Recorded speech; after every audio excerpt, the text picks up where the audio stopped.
Kata ya Lupila inayoundwa na vijiji vya Ludilu, Kijombe, Ukange na Maranduku ni miongoni mwa kata zinazopatikana katika ukanda wa juu wa safu za milima ya Livingstone, jiografia ambayo imekuwa mwiba siku zote kwa wananchi kabla na baada ya uhuru linapokuja swala la kutafuta maji kwa matumizi ya nyumbani. Kwa kuona ukubwa wa tatizo hilo ambalo limekuwa likiwalazimu wananchi hususan akina mama na watoto kusafiri umbali mrefu na kutumia zaidi ya saa 3 kufuata maji mabondeni, serikali ikaamua kutafuta fedha na kisha kuanza ujenzi wa mradi wa maji ili kuondoa adha hiyo. Kama hapa Mhandisi Innocent Lyamuya, meneja wa mamlaka ya maji na usafi wa mazingira mijini na vijijini RUWASA, na mkuu wa wilaya ya Makete Kisa kwa Kisa Kasongwa wanavyoeleza. Mimi naitwa Innocent Lyamuya, ni meneja wa RUWASA wilaya ya Makete. Kabisa tunashukuru sana serikali ya awamu ya 6 inaongozwa na Dr. Samia Suluhu Hassan, Rais wa Jamhuri ya Muungano wa Tanzania, kutuletea fedha za kukamilisha mradi huu. Mradi huu unaenda kuondoa tatizo la upatikanaji wa maji katika vijiji vyote vinne vyenye takriban ya watu 3,000. Na mradi huu mpaka kukamilika kwake utagharimu shilingi bilioni 2.5. Kwa hiyo katika mradi huu kwa pamoja wao tuna miradi minne, lakini kwa pamoja kwa umoja wake tuna miradi, tunasema mradi mmoja. Kwa hiyo kwa ujumla watu zaidi ya 3,000 wanaenda kunufaika na mradi huu na ni zaidi ya miaka 20 mbele. Kwa hiyo ukiongelea sasa tuko 2025, mradi huu ukitumiwa vizuri na ukatunzwa kama Mheshimiwa Mkuu wa Wilaya amesema, unakwenda mpaka mwaka 2045. Huu miundombinu ya huu mradi. Mnanielewa jamani? Tulinde miundombinu. Lakini pia tujiunge na CBOSO na tufuate taratibu zote za sheria ya utunzaji wa maji. Hii miundombinu tusipojiunga na CBOSO tukachangia, inamaanisha itakuja itakufa. Sio hivyo? Ndio. Inabidi itunzwe. Tunasema mwa maji mwa.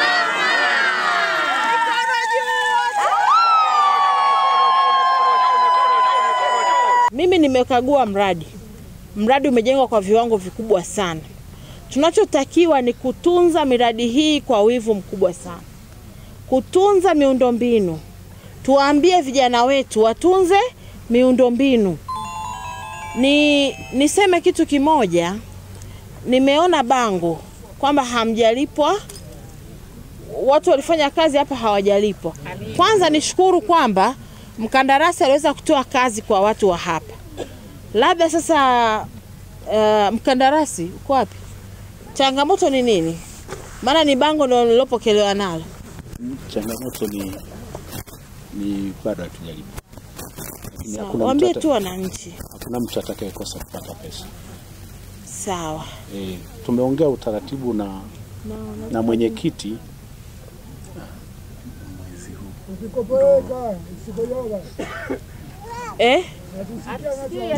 Sogea.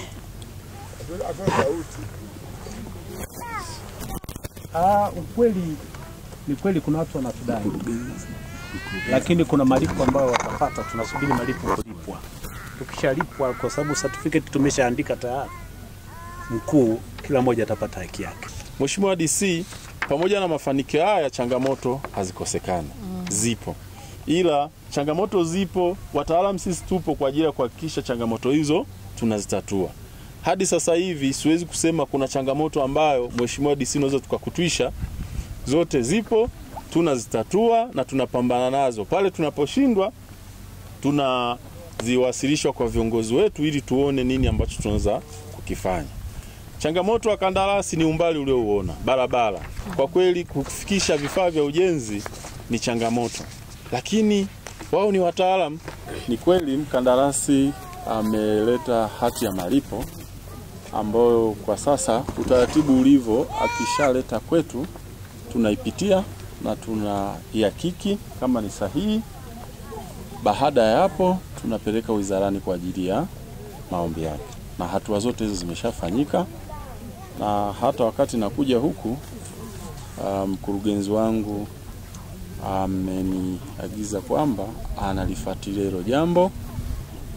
Mwezi huu fedha za mkandarasi zitafika kwa ajili ya kumlipa hiyo hati yake ya malipo. Mimi ni mkurugenzi mtendaji katika kampuni ya Doak Engineering Company Limited. Kampuni ambayo inatekeleza mradi wa maji katika vijiji viwili vya Ludilu na Ukange. Katika mradi huu tumefanya kazi kufikia 98%. Na katika kazi hizo zilizokuwepo, kati ya hizo kazi ni kujenga tenki la maji, kujenga mabanio ya maji mawili kwa sababu vijiji viko viwili, na kujenga vituo vya maji 8 katika kijiji cha Ludilu na vituo 10 vya maji katika kijiji cha Ukange. Nini unaihaidi serikali kukamilisha mradi, lakini changamoto ilikuwa wapi?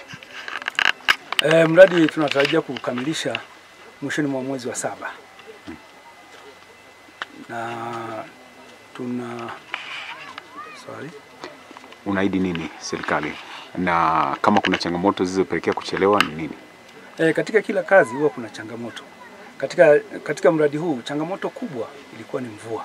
Kwa majina naitwa Feliciana Ebeat Tave. Kiujumla mimi nashukuru Mama Samia kwa jitihada aliyoifanya kutuletea maji, tunakunywa na watoto wetu tunawaogesha, wapo vizuri kiafya na wanaenda shuleni kusoma vizuri kwa sababu ya ajili ya maji. Tukirudi usiku muda mwingine tunalimia mbali, kwa hiyo maji huwa yanakuwa mbali, mara visimani, mara mabomba ya kawaida ya mara ya kwanza maji yalikuwa yanakata. Kwa hiyo saizi haya maji tunapata kwa muda wote, iwe usiku tunaenda kuchota maji yapo kwa muda muafaka. Asante sana, tunaomba pongezi zote zifike kwa Mama Samia. Kwa majina naitwa Ruben Lazarus Gindo, ni mkazi wa kijiji hiki cha Kijombo. Kwanza niwape pongezi serikali yetu ya Jamhuri ya Muungano wa Tanzania na serikali yetu ya kijiji kupokea huu mradi toka ilivyoanza 2023. Mradi huu umepokelewa, mimi nilikuwa ni mtu wa kwanza kupokea ulivyoanza tarehe 26 mwezi wa 7 2023. Sasa tuna muda mfupi, tueleze changamoto ilikuwaje na saizi changamoto itakuwaje? Ulivyoanza huu mradi, ninashukuru Mungu umekamilika mpaka saizi. Tatizo la maji kijijini kwetu umeisha.